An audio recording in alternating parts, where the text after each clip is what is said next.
On this episode of the GeoTrek podcast, we meet with Emily Gracey, meteorologist and host of Off the Radar podcast, as well as digital content creator with the National Weather Desk. She wears a lot of hats. She's going to share with us her insights on how to better connect and engage with your audience. Hey everyone, I'm Hurricane Hal, host of the GeoTrek podcast, where we explore the world to bring you stories about extreme weather and natural disasters not covered by the mainstream media. You are going to love this conversation with Emily Gracey. She's bringing insights from her 22-year career about how to better connect and engage with your audience while staying true to yourself and continuing to develop authentic content. You're going to love it. Stay tuned for this. But before we do that, I wanted to mention, don't forget to like, subscribe, and follow the GeoTrek podcast on your favorite podcast platform, as well as our content on social media. Don't miss out our YouTube channel. You can actually see these conversations in video form at GeoTrek YouTube. Well, without further introduction, let's jump into this amazing conversation with Emily Gracey. Emily, so excited to chat with you here on the GeoTrek podcast. I'm so honored. This was such a great invite. Thank you, Hal. Well, Emily, I can't wait to talk to you. You wear so many different hats, from meteorologist to podcast host and producer and editor to digital content producer for the National Weather Desk. You do a lot, and we're going to break down all of that in this episode. But let's start out with your role and your passion for meteorology. What sparked your interest in the field of meteorology? Oh, gosh. That goes way back. I don't think I have a very original story for you. I think like every kid who was a teenager in the 90s, I saw Twister and, was like, wow, that's a career. You can chase tornadoes for a living. That sounds amazing. So that was kind of how I got started on this path, but it is definitely kind of pivoted from there. And I wound up going towards broadcasting in college, but have definitely taken on some other little roles along the way as well. So yeah, I would say Twister, and then just kind of weather in general. I was always good at math and science. And so the fact that I found out after that meteorology was an actual major, then I kind of narrowed in on that when I went away to college. And then after that, I was like, I'll figure it out as I go. Yeah, I think all of us were like so engaged with Twister, and we're like, wait, we want to do that. We want to storm chase on the planes. And then it sounds like, you followed that into studies in meteorology and sciences. And I want to talk to you also about your early days as a young professional. I know your professional path took you to working with local and national TV. Share with us, where did you work and what did those experiences teach you? So interestingly enough, my first job was actually with the Weather Channel. So I always joke that I started national and then I kind of worked my way up to a very small local TV station. But so I interned in college. I went to UNC Asheville, interned in college with a local TV station. It happened that the chief meteorologist at that station in Asheville went on to work at the Weather Channel right about the same time I graduated. So I was very fortunate. I don't know if you know Mike Bettis. He recommended me for a part-time overnight weather producing job at the Weather Channel. So that's what I did. I made graphics at the Weather Channel. That was my very first job. It was an amazing experience. It was also during around 2004, 2005, which was a pretty active hurricane season. And so I learned a lot on the job, working overnights, seeing these hurricanes make landfall. I was in so far over my head and didn't know what I was doing, but it was a great learning experience. Wait, I have that. Were you just starstruck? These were meteorologist celebrities that you were hanging out with as a, early 20s, right? It was wild because I didn't grow up with cable, so I didn't really watch the Weather Channel growing up. But in college, we did. It was on all the time. And I remember watching Christina Abernathy and thinking I'm going to grow up to be just like her. And so when I started working with her and then I became friends with her, it was wild. There was that transition of okay, be cool. You're going to lunch with Christina Abernathy, be cool. But yeah, it was such a great, surreal learning experience on not just how to be a meteorologist, but how to be a human being, how to handle people out in public. It was amazing. I mean, that's just an amazing experience to have right out of college like that. What a great experience. And then it sounds like you went from the Weather Channel, then started working more like locally and regionally after that. I did. I actually pivoted away from TV for a little bit. I never really moved for a job. I always moved to locations based on, what was going on with my life at the time, with my relationship at the time, and then found jobs wherever I was. And so after that, I actually went to work for the American Meteorological Society. I worked in education for a little while, their education program. So I did some work for them in DC. And then I did kind of get back into broadcasting, but not in an on-air sense. I was a weather producer for a local station in Baltimore. And then I think I just kind of got thrown in on air at some point. And so my first experience being on TV was in like a larger market in Baltimore. And I stayed in Baltimore for about 10 years at a couple of different stations there before moving to Charleston, South Carolina.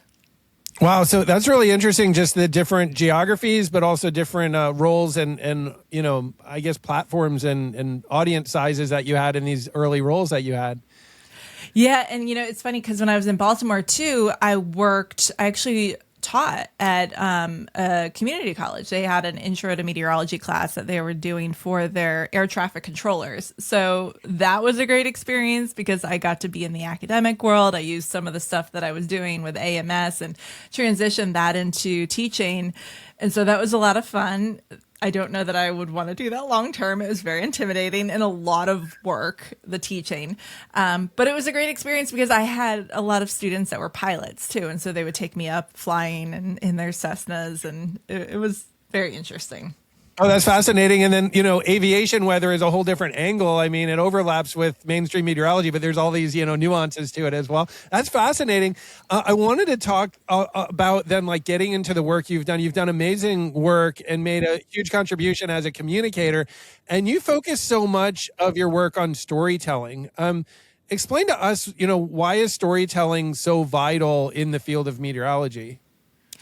Yeah, I mean, it's a science field, right? And we are all scientists. And I think that a lot of times we tend to try to tell our story based in fact, which is great. We want to do that. But you also have to touch into some sort of emotion. You have to tell people the why you should care, why this matters, who it's impacted.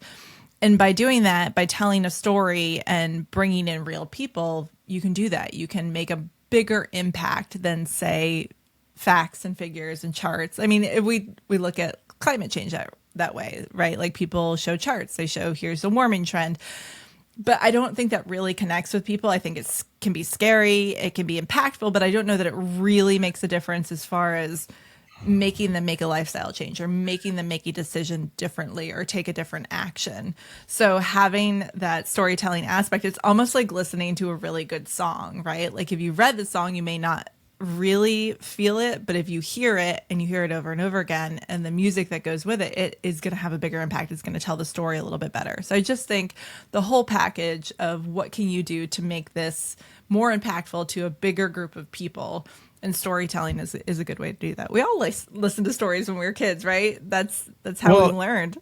You're right. And then it connects people in with seeing like why they should care. I noticed along the way, I'm kind of a facts and figures and statistics guy, but I noticed when I started consuming more meteorology, media, a lot of times it starts with the story of a farmer or someone that their home was hit by a tornado. And then it zooms back out to the statistics and the trends, but it kind of starts with that personal piece.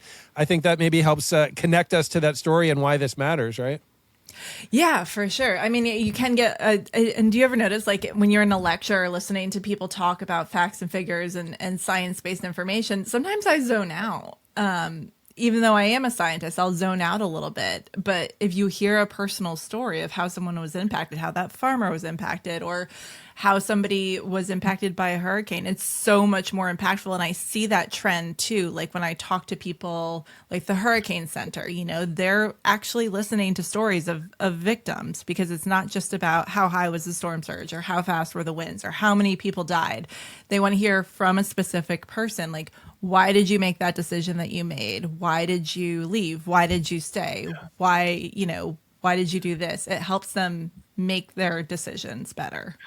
Yeah, and I think it helps connect us in with the human experience. We feel more connected to the story as opposed to, facts, figures, and statistics. I think we only have so much capacity for that.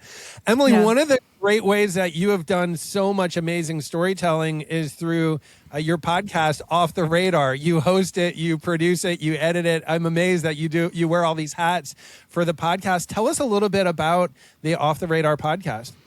Sure. I mean, it really draws in what we were just talking about, the storytelling. It is, here's some information. A lot of times it starts with, I saw a new study, or I saw something that was interesting to me, new research that came out, or I met somebody at a conference like yourself and they gave a talk that was really cool. And I think that the public should know about it. So I'll find some sort of theme, and then I'll think about how can I draw in a current news situation or a narrative or a historical, narrative of something that happened way back when. Like with yours, it was, we're going to talk about the top 10 storm surges in recent American history, but let's start with a story of here's the Galveston hurricane and here's why storm surge matters and here's why you should care about the top 10 storm surges in American history. So it's tying in that new research, new information, making it digestible to not just scientists, but to the general American public, and then making them feel something about it, whether it's sadness, laughter, anger, making them feel something about that so that they do digest it more, so that they do take an action, perhaps. That's interesting. So it sounds like sometimes you'll start with like, wow, this is a really interesting story, or this is a really interesting phenomenon, but then you'll kind of build in these human pieces to it to make it relatable to your audience. Yeah, for sure. And, it's funny because I get a lot of suggestions from people too of what they want to learn about. Like, I want to learn about earthquakes. So that's something I'm kind of diving into right now. It's not weather related, but it's, it's science, it's earth science. So that's what I'm looking at now is like, let's do an episode on earthquakes, but let's narrow it down and start with like, okay, there have been a series of earthquakes in South Carolina in the past month. Like, are earthquakes predictable? Is there something bigger coming? Is this a zone that we should be worried about? Where are the zones we should be worried about? And the fun part for me and the easy part for me is that like I have all these questions I want to know. So while I do these weather related episodes, a lot of times I already know what's going on with weather. It's easier for me to do these episodes about like different earth sciences or about space because I do want to know about them. So I can ask the questions that I think other people are probably curious about too. So I just want to know these things, and I get very self-indulgent on these topics that I want to learn about. And then I also get to pull in really cool guests, like people I just want to meet and learn from, and they're so excited to be on a podcast, and I'm so excited to learn from them. Well, I think that's what keeps the Off the Radar podcast so authentic. Like, you are so into it and you're learning sometimes alongside your audience, right? I mean, you're like, no, this is fascinating for you as well. Yeah. I did an episode on space junk, and that one blew my mind. Like, what's going on with space junk and what's floating around out there. I was blown away. And I think that's what made that episode so fun, is like the shock on my face throughout it. Yeah, you were like hearing some of these shocking things while your audience was as well. Emily, I mean, the field of podcasting is just blowing up. So there's a lot, every week there's new podcasts coming out. What advice would you give for young podcasters just starting out? It's funny. I gave a talk at the American Meteorological Society recently about podcasting, and I think my biggest advice is, you just said it, authenticity, like being authentic, being yourself. I think you can listen to other podcasts and draw from those podcasts what you like about them into your own. But the cool thing about podcasting is it's kind of limitless what you can do, what the format is, what you want to talk about. And so as long as you stay true to yourself and come up with something unique and authentically you, I think that you can be successful in it. I think also it's important to know the time that it does require, and that it can be something that perhaps doesn't make money, but can be a real addition to like a bigger brand. It can be a great way to get some sort of message out there. But yeah, it can be time consuming. It's not something you can just do on the side very easily. It takes time. You do have to market the heck out of it. You have to tell people about it or else nobody will listen. It's not like it's just on TV and people are flipping through and they happen upon it. They have to go find a podcast. And so you have to tell them about it over and over and over again. For sure. And as you know, it's a huge time commitment. I keep coming back to the fact that it kind of helps. It just helps me. Or in some weeks, I'm already overloaded. And I'm like, oh, do I have time for a podcast? But it almost forces me to network and just to keep expanding my professional network and who I'm reaching out to. I'm sure you see that a lot, right? You're just constantly meeting new people and delving into these areas you wouldn't have maybe stepped into, right? Yeah, for sure. And, it's interesting because when we started the podcast with my company, I think the thought process was this is going to be on the side. Like you will focus on TV interviews, and then whatever the best of will become the podcast. But it's actually become a little bit the opposite, where the podcast has become my full-time job. And all this stuff stems out of it. Like it might, if I do an interview, there might be some clip that comes out where it's beneficial to run that clip on our digital or on our TV show. So the podcast is just this big lump of content. And then I can always go back to an interview. Like if, there's a hurricane that hit somewhere that you and I talked about, I can go back to that interview with you, pull a clip easily, run that in our TV show or run it on digital and make it relevant. So it's definitely went from being the side gig to the main gig. And then everything else kind of trickles out from there. Well, Emily, this is a perfect segue into, you and your team, you're doing obviously a lot with the Off the Radar podcast, but then you and your team and your colleagues are doing a lot with digital content creation. You and I have talked about the role of the meteorologist, where you're not just forecasting on the evening news anymore. A lot of meteorologists now are on different digital platforms. You see them everywhere, right? On all these different apps, all these different platforms. You were mentioning there how in some ways your podcast can really interact or engage with a lot of this digital content creation as well and kind of cross promote. Or could you explain a little bit more about how all that works? Yeah, I mean, that's a whole podcast episode in itself. And I know you've spoken to Joe Martucci, who has been a great, he's been great as far as the digital space and kind of creating standards for people to live up to when it comes to this digital space. But yeah, podcasting is digital. I think that a lot of people don't realize that it's part of the digital space. And there's been this transition. There's been a lot of fights on Twitter or X about it. But it's so important that we show our faces, that degreed meteorologists show your faces in whatever way makes you comfortable. And I think that's important to note too, is, when people think digital meteorology, I think they think you have to be glued to your computer, breaking weather, covering storms, covering, landfalling hurricanes. That's not my deal. My deal is more weather education, weather excitement, covering weather news, weather storytelling, as we talked about. It is just a different type of digital, but I think everybody does have to show up. And instead of fighting the digital revolution, I think you got to hop on board. And I tell students that over and over again. I told them this when we were in Houston for the AMS conference this year. Like, this is what you need to be preparing for, is the digital meteorology, because the TV is just getting more and more on the back burner, or it's merging. It's not something that can be number one anymore. Digital has to be the number one. And I think we're going to run into this changeover from chief meteorologists at TV stations becoming more, digital weather content creators. And they're going to be the big person at the station, and they're going to be in charge of, the people that are doing the TV shows. It's all going to be changing, and digital is not going to be the second anymore. It's going to be the first. That's really fascinating. I like what you said there about making it your own and doing what you're comfortable with, though. It sounds like you're saying you don't necessarily have to be covering that tornado outbreak in Nebraska at 11:30 on a Saturday night. Like, maybe there are going to be digital meteorologists that are on that storm, but it sounds like you're saying for others, maybe you're going to take a different angle where it's more educational or more, maybe more, I don't want to say scheduled, but maybe where you're not covering breaking weather around the nation 24/7, right?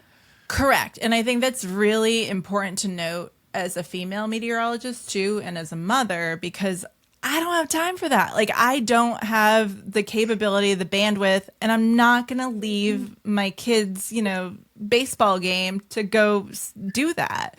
And so I've actually spoken to probably at least 5 female meteorologists in the past month who are at a crossroads in their career saying, do I have to do this or do I have to pick one or the other? And I'm saying, no, you don't. Like, pick your own path, because there is something that you're bringing to the table that other people can't. So pick that path and make your own path rather well, than. And Emily, that's a good point. I mean, you're bringing credibility and reliability to a large audience. I'm sure there are times where you're at a baseball game or at a, doing something with your kids and your phone's blowing up. Like, what about this tornado watcher, right? I mean, so do you just have like kind of really good boundaries with that and like, scheduling out kind of when you're on and when you're off kind of thing? Like, what advice do you have on that? Yeah, I think, and with what I do now, I have had to transition and take that like sense of urgency away from myself, because I don't do TV weather anymore. So I don't have to be covering it digitally, because that's not my thing. There are other people that are doing that. That's not my thing. It's not even the National Weather Desk's thing. So our thing is, educating people around what happened. So yes, there was a tornado outbreak over the weekend. Let's pull from one of our local meteorologists to teach you what happened here. There's more, maybe even forensics involved or cool video involved. It's not that breaking weather sense of urgency. So there's definitely different ways to cover the weather. And I'm very grateful that there are people out there that are covering breaking weather, because I don't want to do it. Emily, it was interesting. Last summer, I just got in the car to drive from Texas to Colorado with my family for like a 1-week vacation. It was, my wife and I had 2 kids in the car, and all of a sudden the Texas Hill Country flood breaks. And I remember like I'm there. I'm so excited about the family vacation, but then I'm like, I would absolutely be on this story, but like we have 400 more miles to drive today. I mean, do I pull over and I'm just doing weather while my wife and kids sit there? How do you handle this? And I realized in that moment, hang on a second, kind of what you said, others are covering it, So I saw Travis Herzog from ABC in Houston. He was doing great coverage. I pulled over, I typed out 3 sentences. Hey, if y'all are covering this, check out what Travis, and in 2 minutes, I was able to connect my audience with him who is covering it, but was able to keep those boundaries and still, enjoy that family vacation. And, maybe we're in that age where you really need to connect with others and sometimes just have that boundary where it's like, sorry, the timing is such, we're on family vacation this week or whatever. I love that so much, because it also takes away that level of competition that our field somehow, for some reason, has. There's this level of competition. You see it on social media. You see people tearing each other down when we should be doing that. This is so much better. Like, use what you do well and shine during that time, and then help somebody else shine during their time. So I love that. And I think that's kind of the new frontier with digital too, is, hey, let's lift up the person that's doing a great job covering this. And then later, I'm going to go look at this in a different angle and give you something that's different about the Texas flooding, give a humanity angle or give a social science angle, something different. But yeah, making somebody shine when they should be shining, rather than all of these people fighting for the top at the same time. Well, and one of the challenges with digital, 30 years ago, you'd be like, well, I'm not on shift at the TV station tonight, so that's not my responsibility. Today, we literally could cover any event at any time. It's just a matter of, I was so stressed out. I was like, oh my gosh, how do I do this? And I was like, hang on a second. Travis is knocking it out of the park. Let me just connect my audience with him. But it ties in with what you're saying, especially I think as a mom, it's like, how do I have a successful career, but still protect that time with my family? Yeah. And use it to your advantage too. Like, being a mom has made me better at my job. It's made me, I got on after the Texas flooding. I got on with Kim Cloco McLean. Do you know who she is? She's an amazing social scientist. She's also a mom. We talked about, as mothers, what this experience was like and how we as a field of meteorologists can be better prepared for the next disaster like this, and talk about flooding in a way that's impactful to people and families and people on vacation.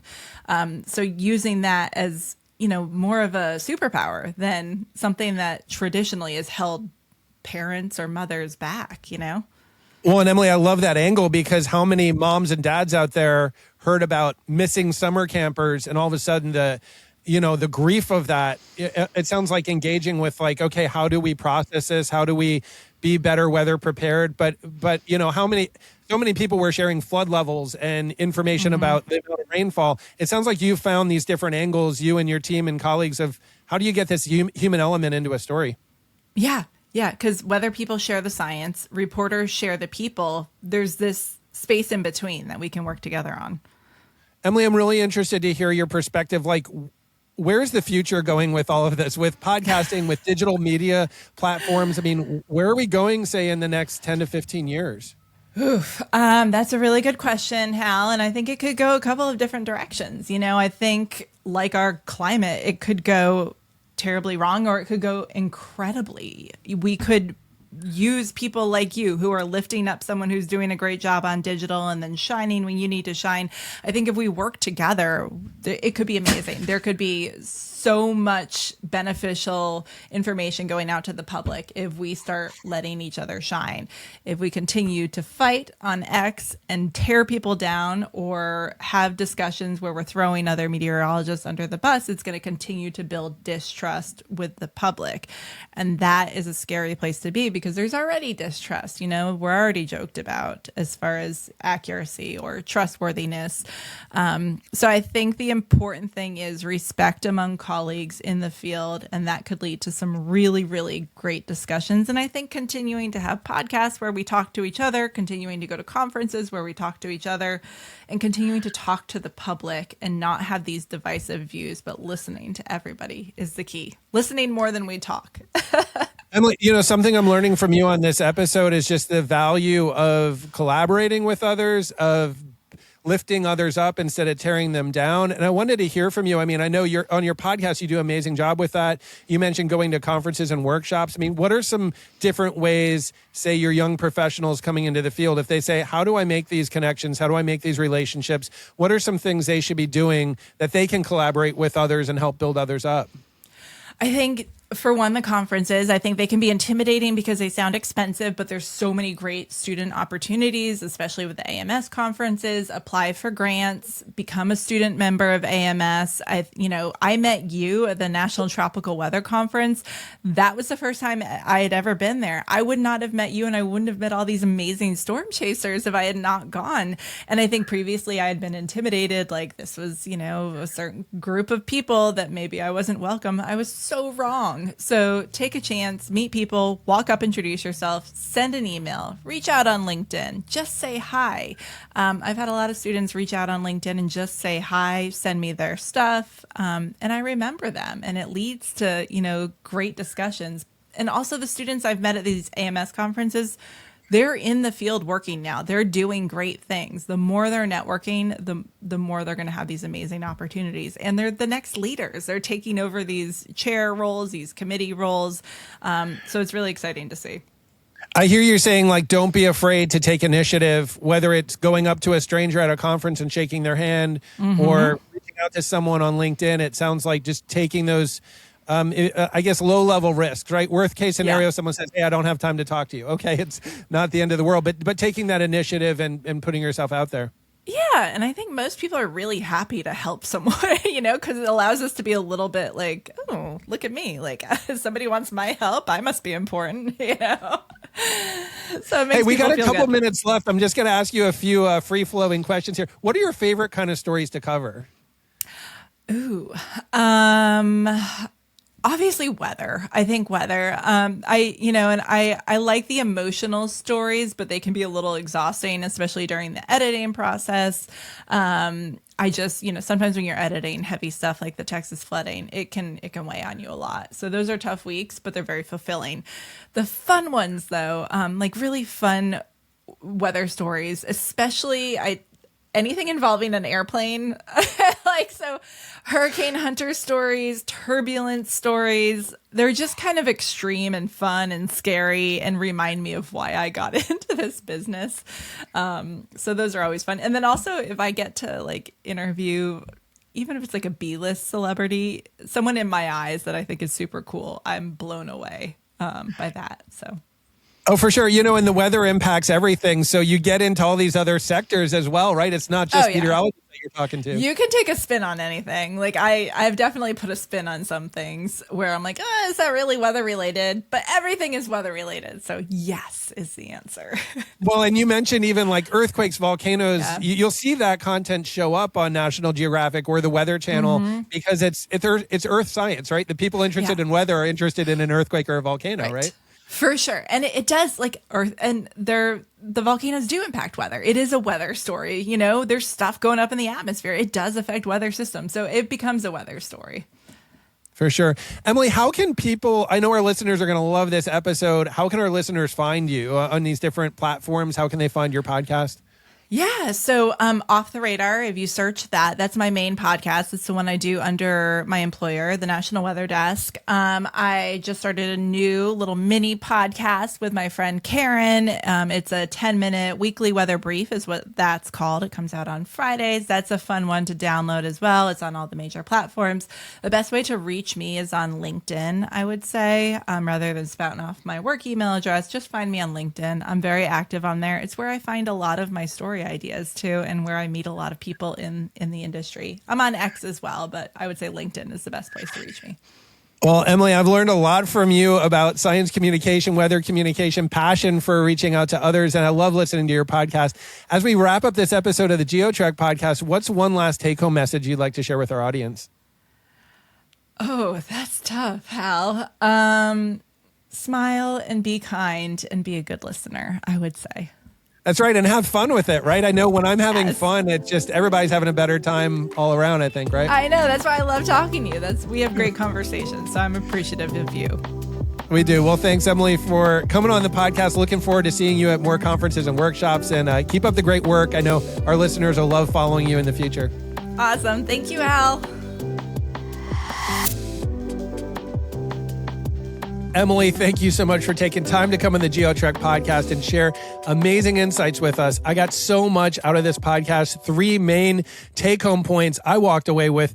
Number 1, the importance of the human element in storytelling related to weather broadcasts and weather stories. Emily does an amazing job with this on the Off the Radar podcast, bringing it back to people, which at the end of the day makes the point of why we should care about these stories. A lot of times in weather communication, we quickly get into statistics and numbers, talking about temperatures and water levels and wind speeds. But at the end of the day, it really comes back to the people. Emily had really good insights on that on this podcast, and you can really see that in her work at the National Weather Desk and on the Off the Radar podcast. Number 2, I loved her insights on being yourself, being true to yourself, being authentic. She mentioned as a mom, sometimes she doesn't have availability to cover every breaking weather event out there, but she does a really good job at taking the angles that are given to her. In fact, she said she's had professional conversations and been able to advance the conversation with other moms and other women working in the field of meteorology. I love that because I know I love getting out storm chasing and covering breaking storms, but as a dad, I can't be out there on every storm. You look for the opportunities you have, but I love her insight about being true to yourself, being authentic to yourself, and even protecting that time as a family, having some boundaries there. You'll have plenty of opportunities to do great work. Lastly, I love what Emily shared about the importance of working together, collaborating together, and not competing with each other. We see a lot of competition in the weather space. And in fact, off mic, Emily and I talked about this. Where did this hyper competitiveness come in the weather field? And she had a good point. She said, if you go back in time several decades ago, often weather information was coming through TV media. In a market, for example, in a given city, there might only be 2 or 3 TV stations. And so they really had to be a bit cutthroat and competitive with each other. Now with digital social media platforms, there's plenty of room for all of us to work together, to collaborate, and to build each other up. And she made a really good point of that on this podcast. Emily, thanks again so much for joining us on the GeoTrek podcast. We're excited to continue following your content at the National Weather Desk and, of course, at your podcast, Off the Radar. Thanks again also to our listeners for your continued support and engagement with us at the GeoTrek podcast, consistently helping make us in the top 3 rated podcasts on the topic of natural disasters. Well, stay safe, everyone. Keep collaborating and working together with all those positive vibes that Emily shared on this podcast. I'm your host, Hurricane Hal, and I'll catch you on the next episode of the GeoTrek podcast.